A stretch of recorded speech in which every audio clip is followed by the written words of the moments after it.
Hello and welcome to another episode of Voices of SUP, where we chat to some inspirational people in the stand-up paddling community. Now today I have a very special guest for you.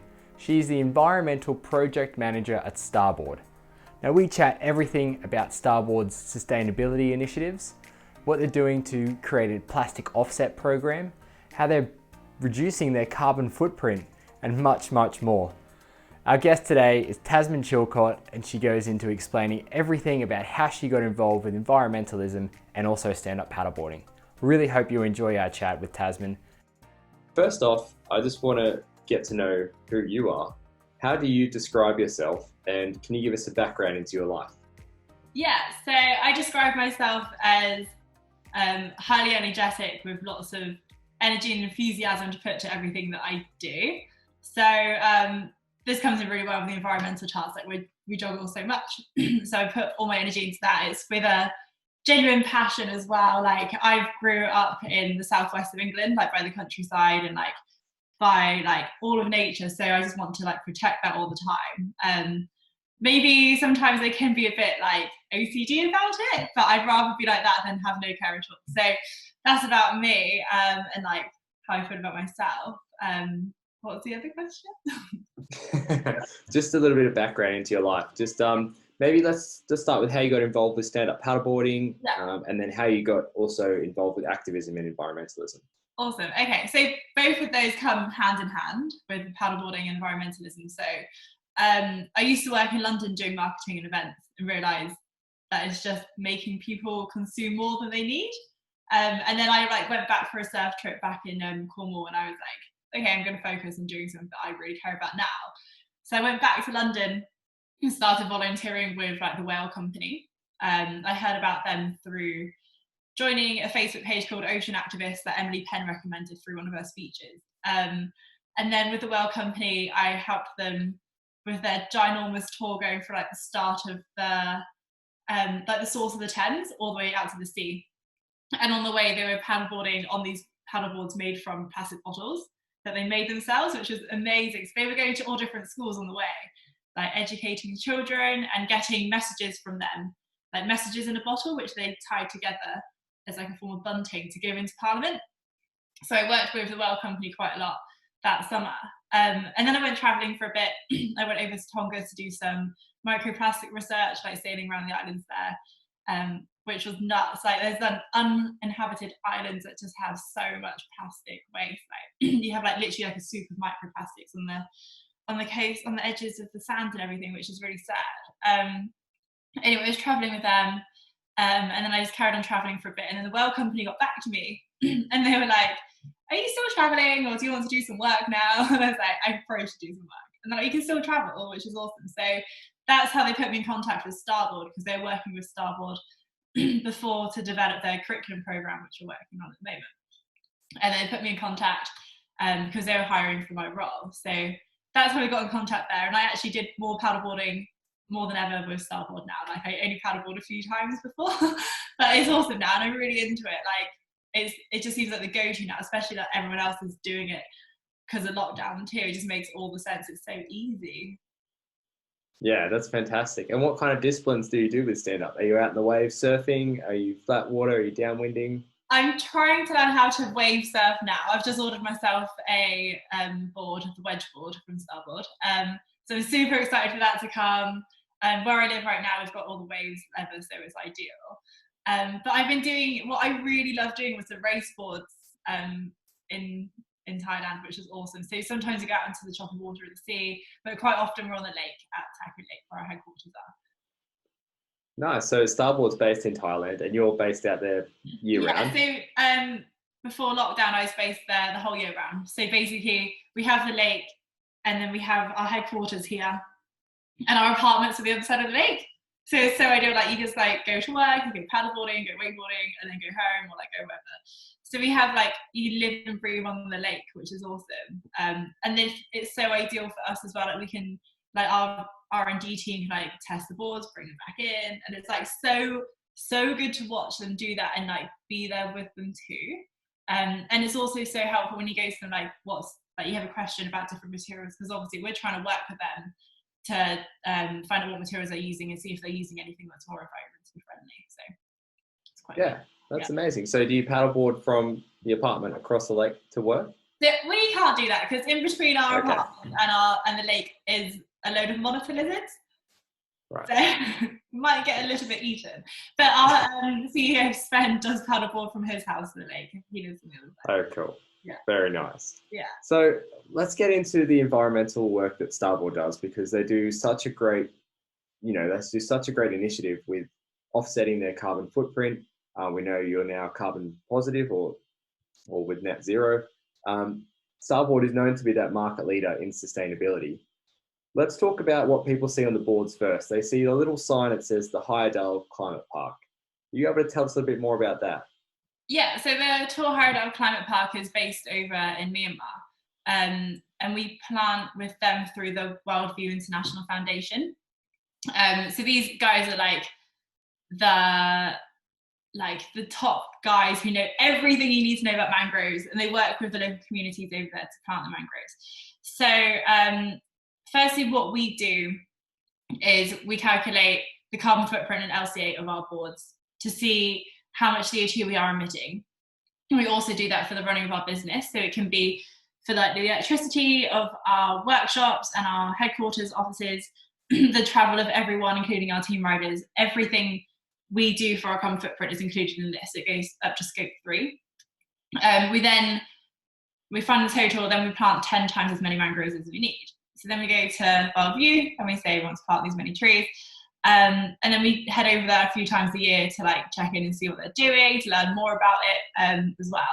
So what has been really cool is that the mangroves in the hemispheres where they are planted at the moment, where they normally grow, I think it's up to 60% of those have been slashed down for the use of charcoal or anything else, like shrimp farming, salt farming and things like this. So they are in rapid decline, but they give us so much of the oxygen that we need, and they do convert a lot of the carbon dioxide back into oxygen. They're amazing trees. I mean, if you ever get to see one, check them out. They have roots that go everywhere.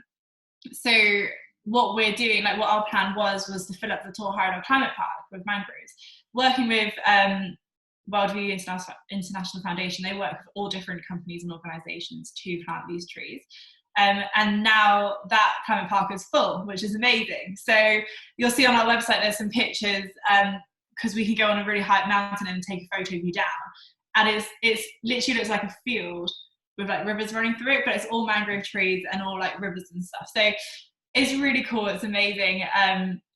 They are working with local communities to make sure that they have a living now. Instead of doing shrimp farming and salt farming, they can make a living of looking after the mangrove trees. So giving them that care, which then gives them that education on why we should be looking after the trees, to help all of us live and breathe really nicely and live comfortably, kind of thing. So Worldview are doing all different community projects with them as well. So it's also working with local schools to make sure they've got light through solar, or giving them, just ensuring they're having a good life and not just being oh, we've taken away your livelihood, you do have something else to live on. Yeah, it's fantastic that you're also giving back to that community. And and the mangrove trees, they are just absolutely incredible. Are you able to tell us just a little bit more about the trees? Because I know that they're able to bring in all the carbon dioxide and put out more oxygen.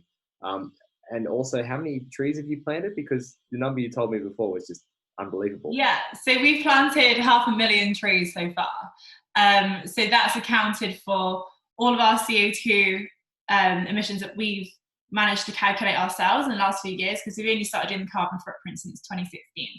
But then we've averaged it out for the previous years as well. So we've also planted for every year since 1994, which is amazing. So that absorption of that CO2 that we've emitted over those years will be absorbed within 20 years. So we planted 5,000 now, and then one tree over the first 20 years of its life will absorb 1 ton.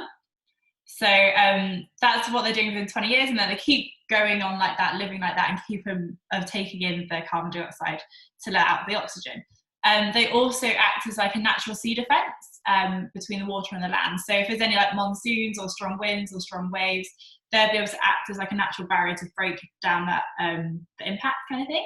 They also work as a like a natural fish home, like from baby schools of fish. Like if you look down into the water, you'll see tiny little fish like swimming around, and it's really helped with biodiversity, like having the trees back. We've got elephants back on farm. There's loads of different birds, loads of fish. There's like a thing called dugongs. I think normally they're known as sea cows. They're coming back into the seagrass because it helps the land further down as well, and the sea land to like grow up healthier too. So there's lots of nutrients within the mangrove trees as well.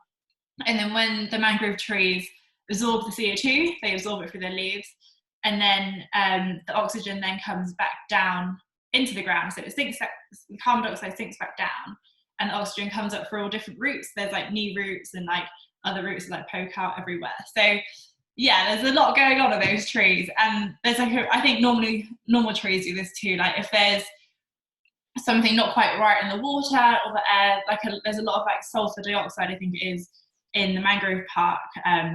But one tree is like the sacrificial leaf, so then that turns yellow and then drops off into the ground. It's like it just gets rid of it kind of thing on its own, which is quite cool. And the way that they plant themselves, so there's a thing called things called propagule, and they're like these long pointy green things that like the seeds, and normally they drop off into the ground and it replants themselves. But this is how we replant the mangroves. So then we take off you take off the ones that are ready to be planted and then plant them in the nursery, and then they're ready to plant out. Oh, really cool. Yeah. They're like my favorite tree now. They're so cool, aren't they? I want them everywhere, but I don't think we could have them in England right now. No, I don't think so. But yeah, no. But yeah, it's such a hot topic at the moment. Pushing forward with sustainability, bringing more eco-minded principles into people's businesses. It's such a fantastic initiative that you're doing with the Tor Heyerdahl Climate Park. What other initiatives are Starboard doing? I know that they're doing a waste to wear campaign, which is, I know you can explain it, but they're using recycled plastic bottles to make all of their board bags. Yeah, so as you said, all of our board bags are made from this recycled bottle fabric. So waste to wear work on a blockchain method. So this means there's traceability throughout the whole supply chain. So they're collecting the plastic bottles which are no longer being used by people, and then they take them into their factories. They then shred them down, melt them down into a like a filament, which they can then use again to transfer it into a yarn, which then goes into the materials which we have on our clothes today. So it's super cool with that one. We're actually looking with them now to see what we can do with our board bags once they come to the end of life, and whether we can recycle them again. Because as you know, like once you start recycling plastic, every time you recycle it, it gets basically the little fibers in there get shorter and shorter, which means they can break easier. But with the board bags, every single one of our board bags made from these. They're super durable, waterproof as well, which is really hard to find when you're recycling products, but we have a really good relationship with waste wear. And then the amazing thing about their blockchain is that we know that people are getting paid fairly. We know that they're legit getting these bottles from a recycling centre, and they're working on ways to use the ones that they find from cleanups as well. So they're super open about what they do. I highly recommend checking out their website to find out more information too. Yeah, because we saw a stand-up paddleboard, like an inflatable Starboard stand-up paddleboard bag. Yeah. And it said on the label there 23 plastic bottles were recycled to make this bag, and it's incredible that. And then you're trying to create a circular economy as well. Exactly. Yeah, I think that's everything that we should be aiming for now. Instead of like getting more virgin materials from the earth, we should be using the stuff we have already. Like we might not be able to use it for the same thing, but if we can use it for something else that we still make, like we're going to make board bags all the time for our boards, we may as well use it for materials that aren't being used again for something. Yeah, exactly. And the boards are becoming more eco-friendly as well now. You've got a few of the accessories, such as the fins, are all made through balsa. Yeah, so we've got the balsa core fins. So the core of this is made from wooden end grain balsa, and the outer core of this is made from the eco resin, the bio resin. So this is 33% bio-based, like plant-based resin. So the rest of that is epoxy, but we've taken away like a big chunk of that to be made from plant-based materials, which is amazing. And we also, with our fins, we also work with Royal DSM to make fins from Aculon. And these are made from fishing nets that are found out in the Indian Ocean, and also given in by fishermen. And DSM take those in, they clean them up, same kind of thing as waste to wear.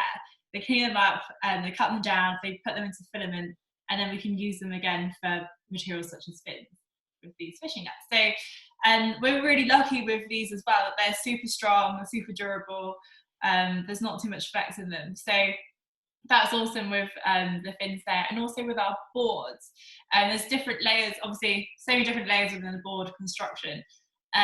We have layers of recycled PET, we also have the end-grain balsa in there as well, and we have the bio-based resin on the boards as well. We've tried and tested with so many things like recycled EPS and different other recycled materials on the boards, but we still don't want to compromise the quality. As I mentioned before, sometimes when you use recycled materials, the quality can like decrease a bit. So we want to ensure that if you are having like a high impact session, you're still getting the best from your board. You're not going to have any damages. So that's what we work towards. We're always looking at different things, always talking with our manufacturers and things about this.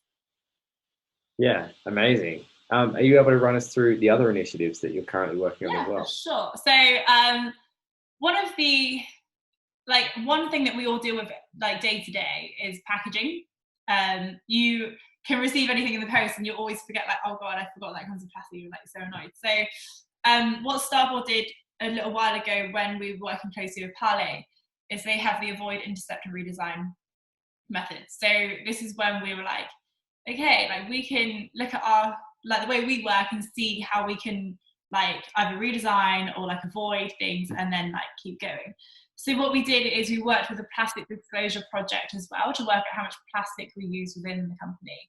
And we were shocked, like, because it's even like the little things in the workshop where it's like plastic cups, like to mix like the resins and things like this. So we then found out like every like apparel thing, every part of the board was like coming in a single-use plastic. So what we did then is like totally just eliminated it. We're like, goodbye plastic, like we don't need you anymore. Like the boards will, at the moment, they're coming in like a tiny single-use plastic layer made from recycled plastic, but that's the only thing that will come in plastic. We are looking at using a different material there. I think we're looking at like a thin paper at the moment to replace that, but otherwise nothing else can be in plastic. Our paper bags are what we pack our apparel in now, so you'll receive these little recycled paper bags, which are cool. And then we have, if we move on to other things that we do, we have the educational projects. So you might have heard of SUP Kids. They've been around for a long time, working with Protect Blue for that one. It's just, so SUP Kids helps kids go out into the water to enjoy nature and also learning about their own health as well as nature's health. So that's consistently running. Anyone could be part of that as well. Like with SUP Kids and like our environmental programs, educational programs, we just want everybody to get involved. We don't think there should be a limit with anything. So the more people we can get in on that, the better too. And then we have Ambassadors for the Planet, which is a one-year curriculum we're developing again with Protect Blue and a load of other partners as well. So in this curriculum, the aim is to get children to think about solutions to our problems today, because a child has like this untrapped mind where they can think of solutions, like crazy ass solutions, which are really, really cool. So the aim of that is to get the solutions from the children once they've had the education and stuff, they come up with their ideas, to then put the ideas online, so then they can be funded by people to make them happen in real life. So then we'll be consistently moving. So it's not just like a thing where like you have a day or like a year working on the thing and nothing happens. It's like things can come to fusion, and it will come from the kids, like giving them the kids, because they are like, we've heard it all before, like kids are the future. Like we are living in this age now, and we'll be living with, I don't know, up to like next 70 years if we're hopeful for like our ages. But the kids will like keep going, and like the more it's ingrained in them, the more they carry it on too. And there's so many things that we do, and then also You may know that we're going to the Olympics in 2024 with our IQ foil for windsurfing. And we're utilising this partnership to make sure that every IQ foil event is plastic free and as environmentally sound as possible. So we've got a sustainability contract that we will give to all the organisers to make sure that we're working towards that and work with them together and seeing like what they're doing already, because so many of them are doing awesome things already, which is great. And sometimes we just need to give like a little nudge or just an agreement saying like the people who are coming on site for the events aren't bringing single use, or any materials that are being used are easy to recycle locally too. And another thing that's kicked off the back of that, which we should all be thinking of in the board industry, is how to recycle boards at the end of their life. So I'm in a bit of a rabbit hole right now looking into all of that, which is really good fun actually. So we're trying to find ways of how to bring boards back to a central location and finding a way to break them down and use and recycle as much of the materials as possible. With all the boards, there's so much resin, there's so many different layers and things like this. So it is going to be tricky, but we need to do it because we can all use boards as like display as much as we like, but at the end of the day, it's going to end up in landfill again. And we don't want to rely on like incineration or anything like that because that's also quite bad. So if we can start something to recycle those boards, we will. Which is my end goal for whatever I do. So that's my aim. And then if we look at Starboard HQ itself, we don't just focus on like outside on where our boards are going, we also focus on the employees. So this is firstly, we run various recycling campaigns within the office just to make people think a bit more about what they're using, and also acting as like a hub for recycled products that might not be recycled easily at home. So your Tetra Packs, your straws and things like this. So what we do is like we've got the Tetra Packs we take in and then we send them to the Red Cross and they cut them down and use them for creating roof slates for like hospitals and schools and things. We've got paper bags for the printing of photocopiers, which we then give to the hospitals and they use them as medicine bags. We've got old calendars, which we give to the Charity for the Blind and they use them for like writing paper. There's all these different things. We've just launched like the composting for the team as well, which is cool. Everyone got involved with that one too. And then we're also a B Corp company, which means that we're working towards making everything we do as good for the community, employers, and everyone in the chain, like as best as possible. So every year we have to fill in loads of questions and we can make loads of changes to make sure that score gets higher, to make sure that we are treating people the way they should be treated, and the environment and the community. So that's a really good thing for us to work on. It's good benchmarking for us. It's good. It's really good for us to see exactly where we can work harder and where we can push our supply chain to work better for people too. So that's really good. And then finally, we've got the plastic offset program, which I haven't mentioned before. I thought we talked about it, but we haven't. So for every board that we produce, we collect 1.2 kilograms of plastic waste. So we work this out because this is the global average of what a person creates per year. And that amount goes to the ocean because there's a big amount that goes to the ocean every year. And then if you work it out per person, it's about 1.2. So we collect that for our plastic offset program in Thailand. We have a team who are dedicated to go out most days out to the beaches and they collect plastic waste.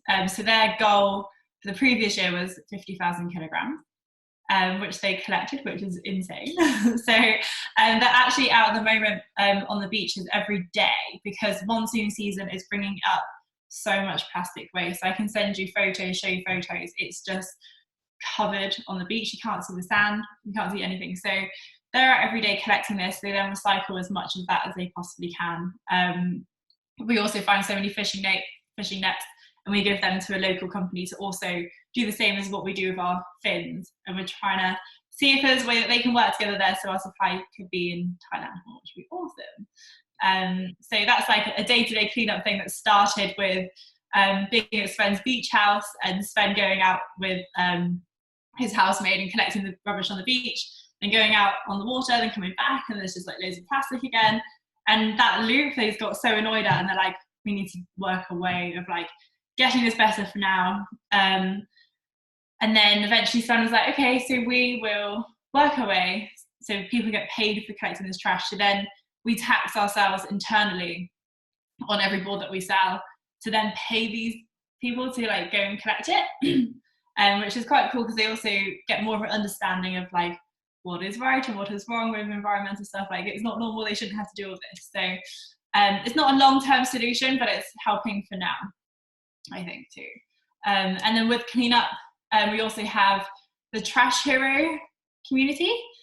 This is when we work with the organisation charity called Trash Hero, and we run the Bangkok chapter over in Thailand.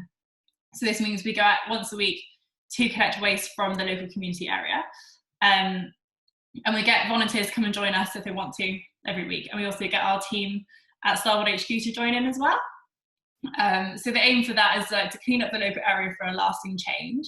And we find that with Trash Hero, like the education is the cleanup, because you're realizing that you're using some of this material. You can't really rely that it's going to go like to the safe place. Like if it goes to landfill, it can also blow over. Like they're not secluded. So yeah, I think they're most of the majority of all the things that we do. Yeah. And we also have an awesome team of ocean ambassadors as well who join us. They're like the livers and breathers of the environmental like awareness campaigns that they all do themselves, whether it's in their local community groups or like bigger. They're just a bunch of awesome people all across the world who are really helping out with environmental projects. Yeah, that sounds amazing. That was so much information to take in. I know. But I think all of it is just fantastic. And, you know, from the SUP kids to, you know, bringing up the next generation with their ideas, I think that's a really fantastic thing you're doing. And then with the trying to get the plastic-free events and through the windsurf with the IQ foil, I had no idea about that with the Olympics. So that's even more amazing. And obviously the plastic offset program and everything you do with that. It's, you know, for a big business, it is a lot to take on.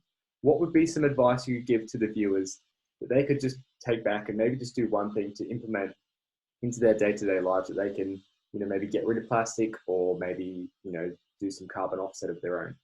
Yeah, so I think it's really hard to focus on one, but I think it's really important to do that so you don't get overwhelmed. I know for myself that it's really easy to get overwhelmed when you care so much about it and you want to do so much in one go.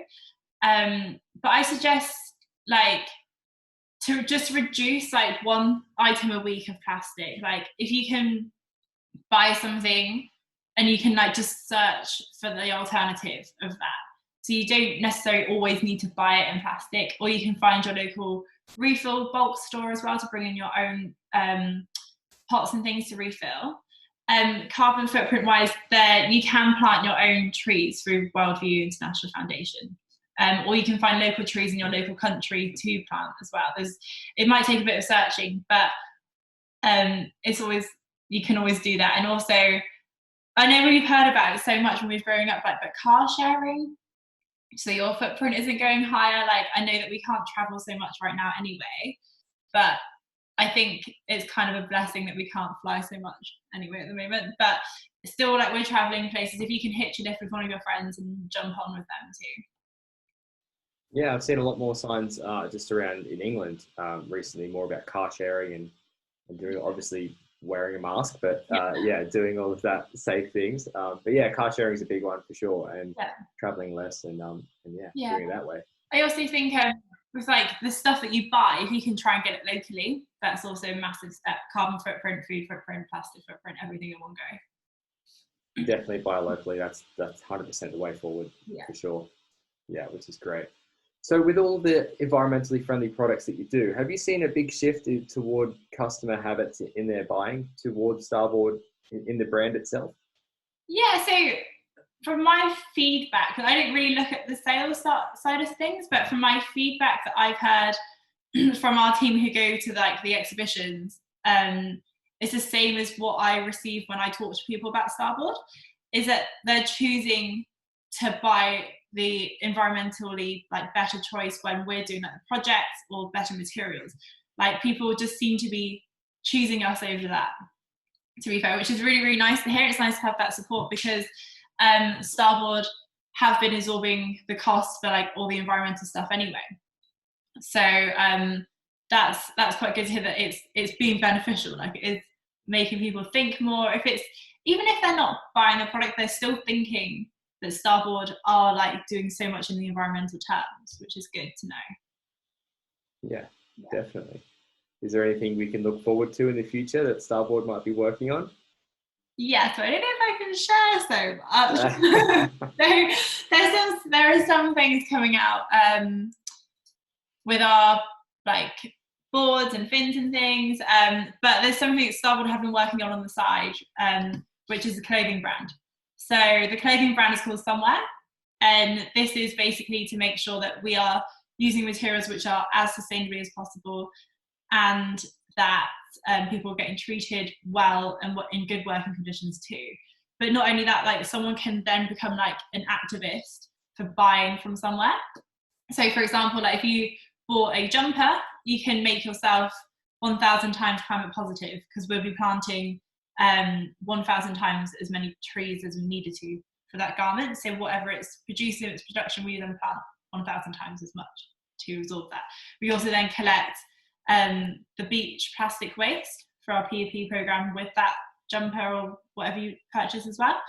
So we can either make you plastic balance, which is like the same weight as a garment, or we pick up 1.1 kilograms. So yeah, with that one is quite good. So it's basically putting the power into the consumer in a way, because we're like, it's so hard, like we can try and limit our spending and purchasing so much. But what we need to do is understand that people aren't going to stop purchasing things, but change the way of what happens when they purchase. So it's kind of like we'll give you your t-shirt and we'll do the environmental work for you, because not everyone can have the time to like focus all their time on doing an environmental project. But if we can give them this easy transaction of doing environmental work, that would be really helpful for everyone. Yeah, it definitely will be very helpful. I think the biggest thing I'm looking forward to is that you can, the thing that you're working on is you can send your used boards back to Starboard, and they can reuse all of the materials in that board to make another one, which I think is hopefully, and I wish you all the best, and I'm sure that you'll find a way. Thank you so much, Bear. Yeah, hopefully we will. It's going to be a long thing, but I'm sure we'll be able to do that. Yeah, for sure. Well, Tasmin, let's get into the sprint round. So this is quick fire questions. I just want short answers. First thing that comes to your head. Are you ready? Yeah. Perfect. Where's your favorite place to paddleboard? My favorite place to paddleboard would be, oh my god, it's in the mangroves in the climate park. So good. That's awesome. Who's the best person to paddleboard with?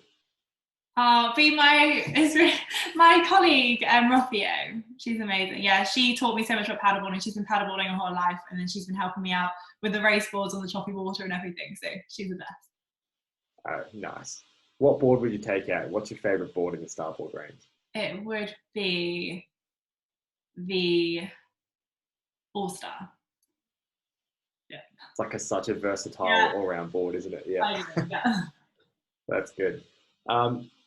With an answer as short as possible, what is the biggest lesson you've learned in your career?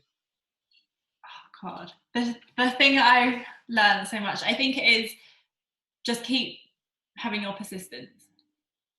Yeah, and you'll get the result that you want. Just never give up if you believe in it. Exactly, for sure. Yeah. Tasmin, who inspires you? God, this is also tough. I would go to Sven, who's our CEO of Starboard. Like he obviously runs the company.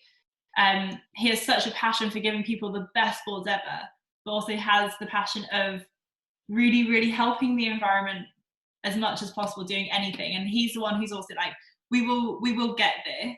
Like we'll just keep going, no matter how hard it is. So on that level, because it's like the same drive that we both want, it's very inspiring to like see him work like that too, by doing like, it's 2 full-time jobs really, isn't it? Like making sure the company does well and making sure the environment does well. So that's good.